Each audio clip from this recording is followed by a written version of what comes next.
We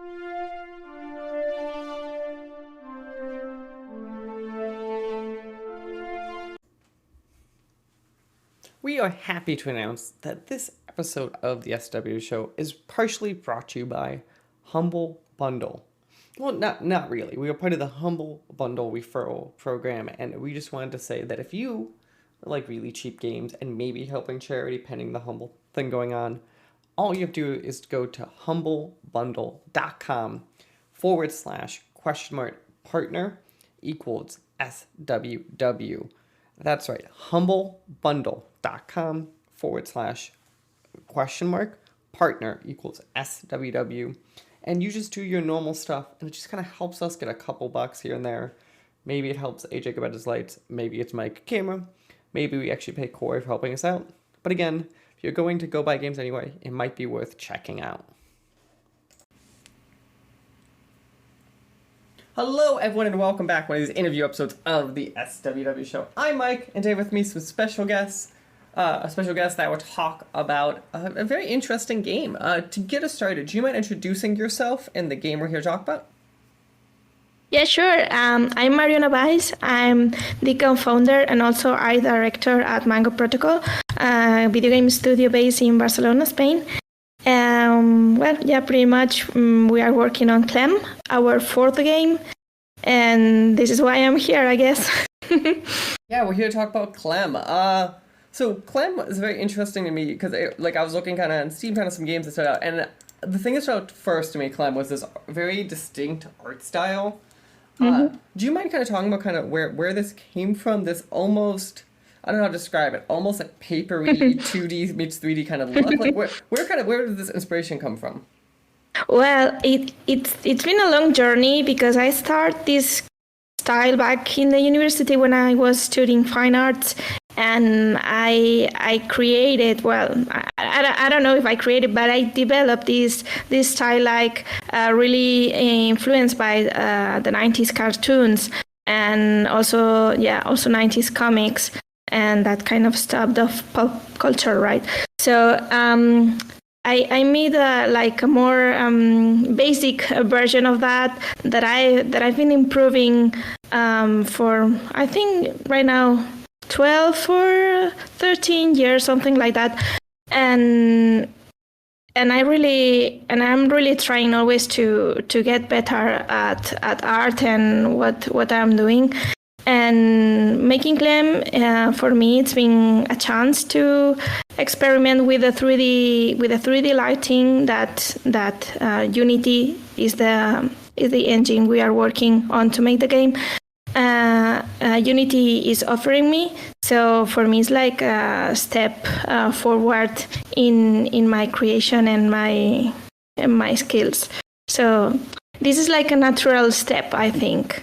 This is where it came from. Wow. So you said 12 years. The 12 years is like that first step that's come to me. I gotta ask, because so I've worked on some projects over time, a longer, shorter length. Never quite that long.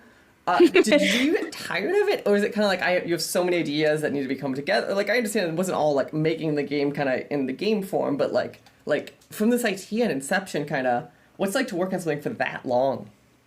Yeah, well, we've been working in all the projects from the same universe for all this time, not just CLeM. It's been in the working for 12 years.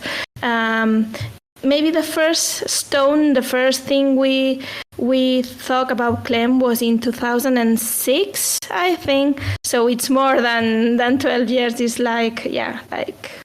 14, something like that. It's always it's kind of difficult to keep the work and to keep the focus in what you're doing for such a long time.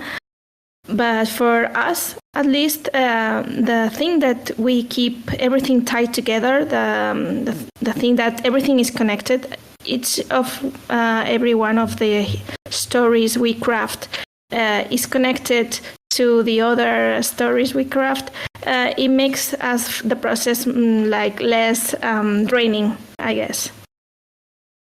No, that makes total sense. For people who don't know, kind of, as we kind of broadly talking about, kind of as what brought you into CLeM, and I know we kind of started with what it is. Do you mind? Let's kind of dig into kind of.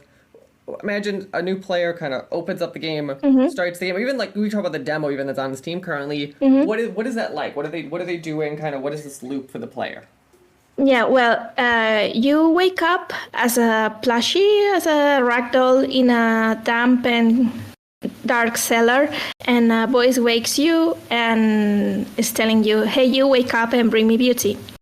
You will find a book on the floor, and later that you will need to take that book, start opening and seeing it, and it will be like full of notes about alchemy, bugs, and lots of stuff that it's quite familiar to you, but you don't remember like where it all came from. And you need to start looking in the house, trying to please the boys about bring her beauty, and trying to solve the mystery about who are you and who's the boys and what happened to the house.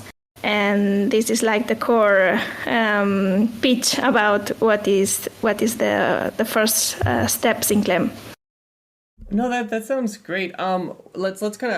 Let's focus on that then. Kind of it's this idea of this mystery. I always find these narratives interesting, right? Where you're playing a player that like should know more about the world than they do, and it's for like obviously some extra circumstances why they don't.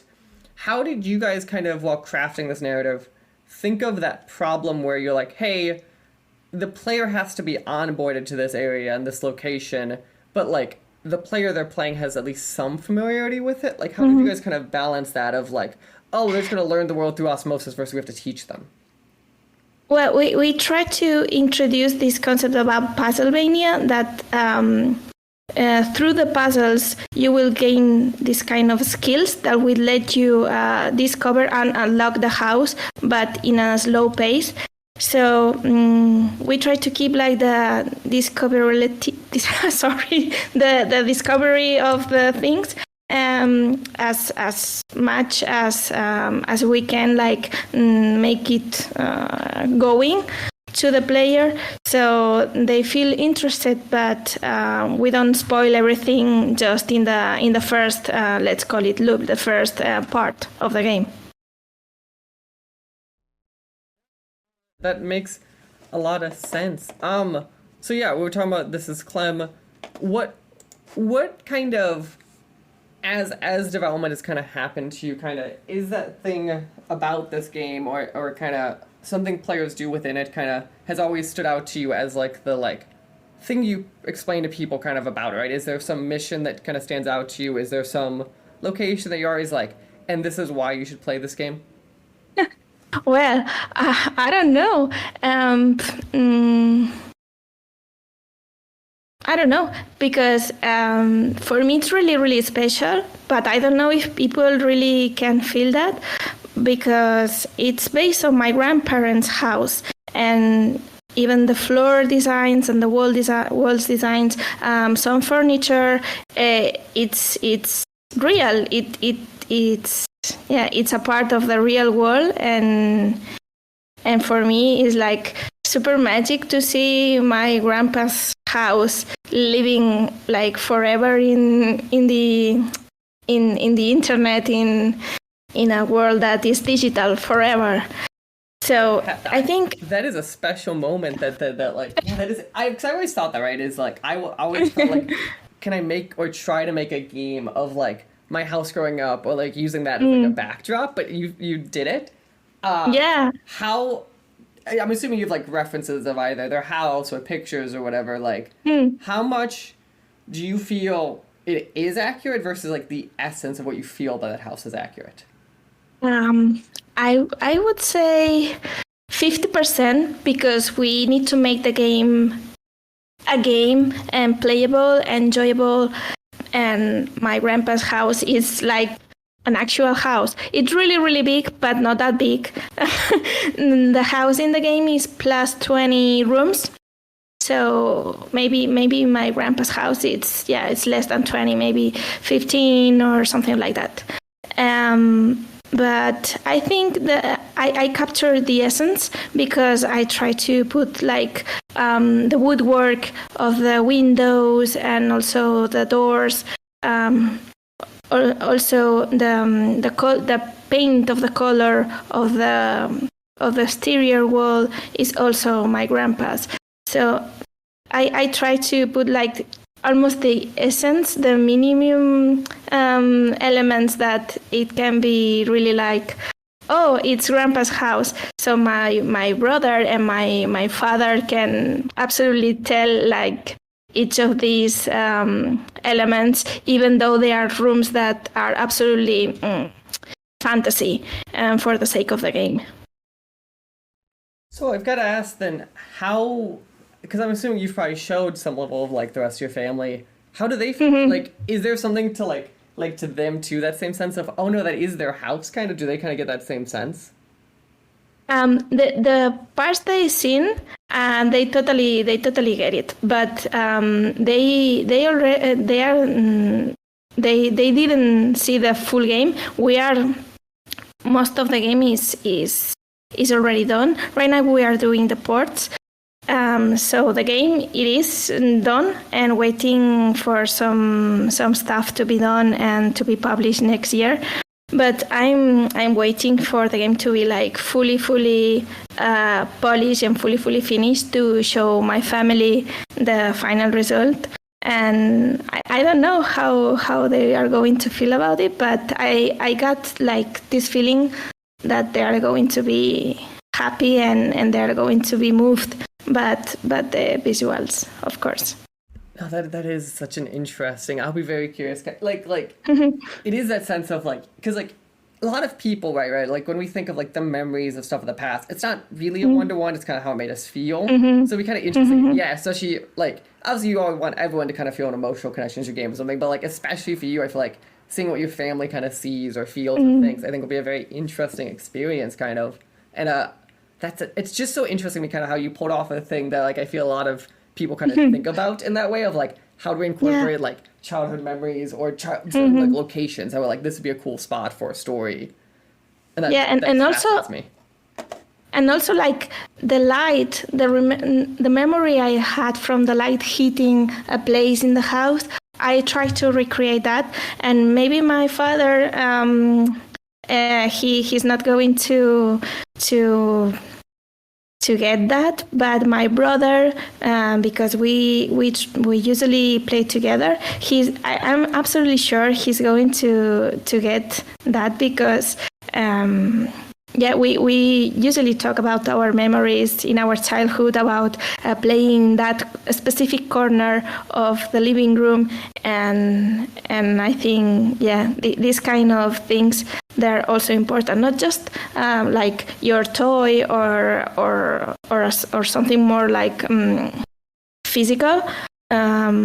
These kind of like elements like the lighting or the mood of a place, they can be also a really great memory. That sounds great. I do think there's something really special, at least like it's hard to see obviously as someone who's not seen the final product, but I do think at least kind of the way you've talked about it, it's just so interesting to me. Let's kind of jump out of the world for a bit, and I want to talk about kind of as players go around, obviously this is partially a puzzle solving game. They're kind of doing some crafting. Let's talk about the puzzles for a bit, kind of. As a player, what kind of puzzles can they expect, and how much is this kind of like a puzzle from a difficulty point of view versus like, hey, the puzzle's there to kind of more tell the narrative and tell the story kind of stuff? I think they are not super challenging, but they are not super easy either. We try to combine different kinds of puzzles. For example, there are these more physical puzzles when you need to put pieces together, right? And also more lateral thinking puzzles that there are and combination of actions that they will have a really precise consequence. So it's like a wide range of puzzles for different kinds of players. that I think almost every kind of puzzle player will have one kind of the puzzle that they will love. No, that sounds great. Again, the game we're talking about here today is CLeM. It's a narrative-driven puzzle game. As we're talking too, what I find interesting is, so obviously you guys aren't just a studio that's like self-publishing it. You guys have a publisher and some external, it looks like external European government support. Is that correct? Yeah. We published our three previous games. And CLeM is right now we are working with a publisher, but for the beginning of the project, we have the support of the European Union. They fund us partially for the demo, for the vertical slides, and they fund narrative projects. So it's a great opportunity because when you are not doing games that are more action focused or more in the fashion that is fancy right now, you are going to be in a difficult time to find a publisher, to find support from the press and interest from the players, because you are like making something a little bit niche. And this chance from the European Union government gives us like the chance to start and have this prototype, this first demo of CLeM done, and then you have something to show to the world and convince the people that they need to believe in you and your project. So yeah, it's great. No, that's interesting. So I'm curious actually, because coming from the United States, obviously I'm like idea familiar with some of these federal or national grants, but we don't really have those. Were there any like stipulations on that, or do you have to pay it back, or is it one of those like, hey, as long as you say we partially funded the game and hit certain thresholds, that's kind of what you need to do to get that funding? Yeah, in that funding particularly, you need to put and invest the same amount of money the European Union is going to spend. So if you are asking them, let's say, for 4,000 euros, then you need to spend. Sorry. My brain is not working right now. It's like a 1-to-1, like, so like if 1-to-1 ratio, 1,000, and it's like I'm assuming to some sort of threshold or whatever. It's probably how that works. Yeah, true, absolutely. Thanks for helping me out. We all have those moments. Trust me. I don't care what sentence I'm saying. It's just sometimes your brain just goes, nope. No. My brain sometimes it works like fine in English, and some other times it's like resisting so hard. Like no, I'm going to say it in Spanish, and I need to stop myself and say slow down. It's not the moment, please, Mariona. No. So thank you. I gotta point out too, like honestly, like I could tell like you have like a light accent, but like your English is great. Like this is not like this has not been a thing where I'm like at all hard to understand you in the slightest. Like. Thank you. I'm not in my better day. I can feel it. So thanks. Perfect. But yeah, we are talking about CLeM, which as we said, it comes out. It looks like officially sometime Q1 next year. Is that still the case? Yeah. We are. This is final. We are sure that this is going to be the range. We don't have a specific date yet, but because the game is already done, we are just working in the port, and really soon we are going to release the game finally. Perfect. Yeah, and you said you're working on ports. Kind of where kind of can people kind of expect to see the final game? It's going to be, of course, on Steam, also on Switch, and we are aiming also on Epic Store and GOG. So the major PC platforms. Perfect. Yeah. So major PC platforms. Hopefully, go check it out on Switch. It sounds like you said too. Yes, and Switch. And later during 2024, we are going to start working on PlayStation and also Xbox. Perfect. Well, I want to say thank you again for talking to me about the CLeM. Before we go, obviously, is there any sort of, I'll leave the floor with you, any sort of closing pitch you want to always explain to people, anything you feel we're really missing that they should get a point across about this narrative. The quote here is the narrative-driven puzzle adventure game. So is there anything else kind of you feel we're missing here, or is it kind of people should just kind of go check out that demo on Steam and then wait for that final release date? No, I think we already said almost everything. So yeah, people should, or at least could, go and check our demo on Steam. And if they feel like they want to share something with us, feel free to contact us in any way on our Steam discussion panels or in our social media. Our email, we always try to answer as soon as we can, and answer every ask and petition. Perfect. They must have. Yeah, no, that makes a lot of sense. Yeah, so everyone go check out CLeM. Currently, there is a demo available on Steam. Also, go wishlist the game. It will help them out a ton and cost you absolutely nothing. Yeah. So, I always tell people, if you can, any indie game that you think at all looks cool, whether you plan on buying it immediately later or maybe not, go wishlist it. It helps them out a ton with a ton of different algorithm stuff. So. Yeah. That is absolutely true. So it's free and it helped us a lot. Well, again, thank you and enjoy the rest of your day. Thank you, Mike, for having me.